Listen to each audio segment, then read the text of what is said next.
What's up, Daredevil fans, ladies and gentlemen? I'm back after quite some time, and whether or not you're a Daredevil fan, which hopefully you should be because you clicked on this video, I'm here to review Daredevil Born Again Season 2.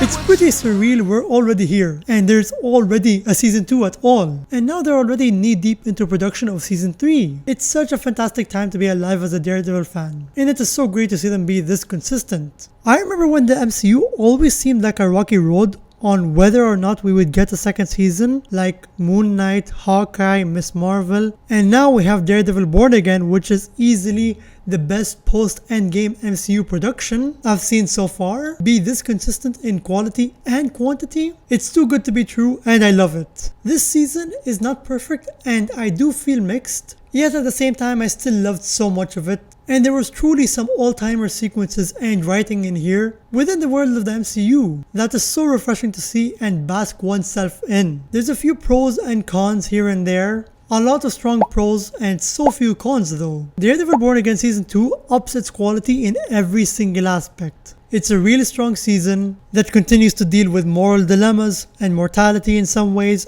as well as anger and frustration against corruption in some overall amazingly poignant and melancholic ways that keeps you hooked and almost teary-eyed and on the edge of your seat throughout this exciting and insane action-filled journey, which also results through some beautiful parallels from the writing and also features all the more satisfying and epic action sequences, which all were a major highlight of the season for me. This season also deals with mystery and aspects of conspiratorial themes so well too. I enjoyed all of that so much, and how they explored all those aspects so excellently. Even me being a fan of conspiratorial thrillers, and general courtroom dramas as well. It was even all the more fun and amazing to see how that finale played out. Even though the whole courtroom drama aspect is one thing that this season as a whole lacked, I do think Season 2 excelled majorly in writing and in its action sequences, and they are much better than Season 1. But some aspects of Season 1 would make sense to say Season 1 is better than Season 2. However, all in all, deep down I do strongly believe Season 2 is better than Season 1. Season 2 has so few cons, however the ones I will personally state is, even though it made sense why there wasn't this much of this aspect, I do wish there was more of a balance of what the core of the season was, along with more courtroom drama and stories alongside.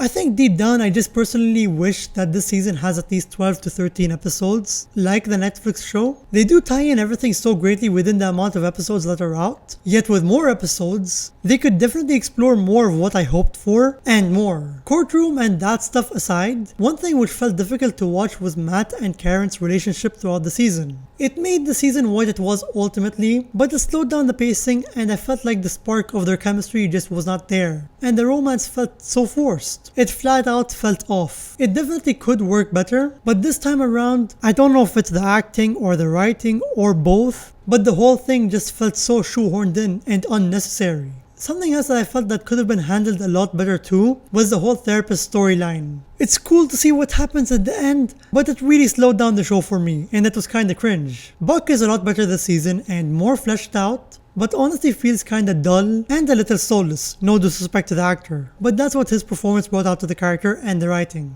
I always felt emotionless while he was on screen. This isn't much of a complaint. I wholly love Matthew Lillard, and I met him 2 years ago and he is one of the best celebrities I met ever, and I was so excited to see him this season, so you can imagine how much I was personally let down when they didn't utilize him to his full extent acting and character wise. He had a lot of potential and I really hope to see him in Season 3 and in general any other future MCU project. Other than all of that, Charlie Cox embodies Matt Murdock and Daredevil. He is literally the perfect casting, just as perfect as Wilson Bethel as Bullseye. I'll forever die on that hill. Both actors and characters were handled so beautifully this season. I loved how the writing treated them both in their own ways, and in general how much more highlighted Bullseye is this season. We really see him for who and what he is inside and out. In this season, at its best. He's insanely evil, yet there is still a lot to dig around in his humanity aspects and what he tries to stand for, and how in this season he tries to be a hero as well and has a sort of redemption arc, which was so cool to see, and all in all, which was also fun to watch play out and very exciting overall as a big Bullseye fan. They pulled off some unbelievable stuff. His dynamic with Daredevil this season too was a thrill ride to witness. Us Daredevil and Bullseye fans were eating good this season. And Bullseye is definitely another character which I cannot wait to see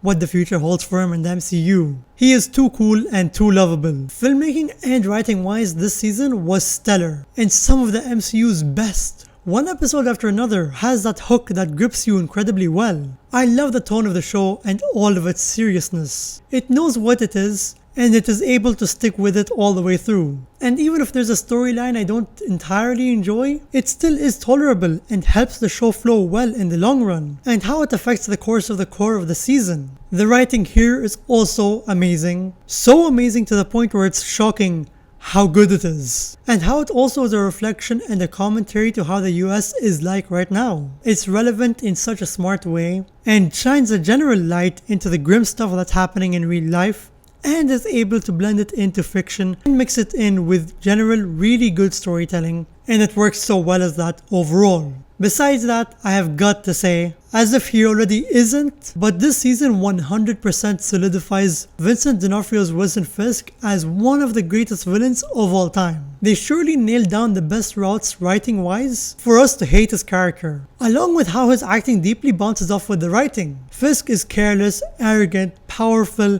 and just keeps getting worse and worse, especially with him being the mayor of New York. The strings he pulls and the moves that he does is at an all-time worst. It's dirty, rough, and also shocking. It's honestly so absurd of how villainous he is, to the point where it's almost comedic.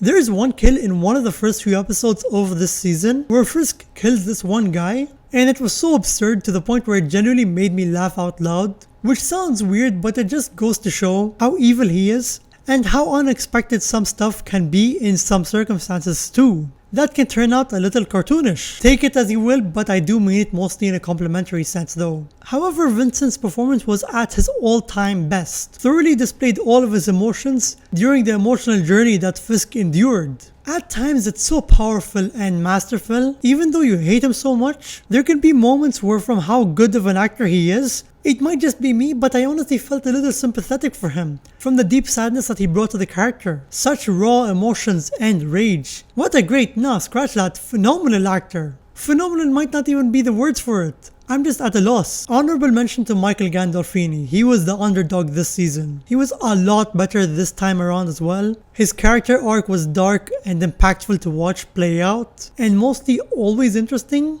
Well written stuff all around, and his acting was top notch all around. He's definitely an exception of a nepo baby. It is pretty insane how much he looks like his father though, James Gandolfini. Overall, slightly mixed season, but holy cow, this continues to stay consistent with quality. And one thing is for certain is I enjoyed this way more than the first season overall. This had me viscerally reacting way more than the first season did, especially from that ending and that finale. That is one hell of an ending and a perfect way to set up another season and Matt Murdock / Daredevil's general future. That whole finale was unbeatable, with a lot of satisfying writing and payoffs and slightly overwhelming brutality, all in a complimentary sense. Verdict is, this is better than season 1. Part of me does want to rewatch season 1 and see if my opinions might change, but nah. Either way, I do think ultimately this is better than season 1 and is far more enjoyable than season 1, but it does suck that we don't have any Punisher this time around, and my overall rating would be a high 9 out of 10. It still seems crazy to give this type of rating, especially to an MCU project of these days, but hey, Daredevil Born Again is a diamond in the rough during these times. What an exception and what a ride. Be sure to like and subscribe and comment down below your thoughts on Daredevil Born Again Season 2,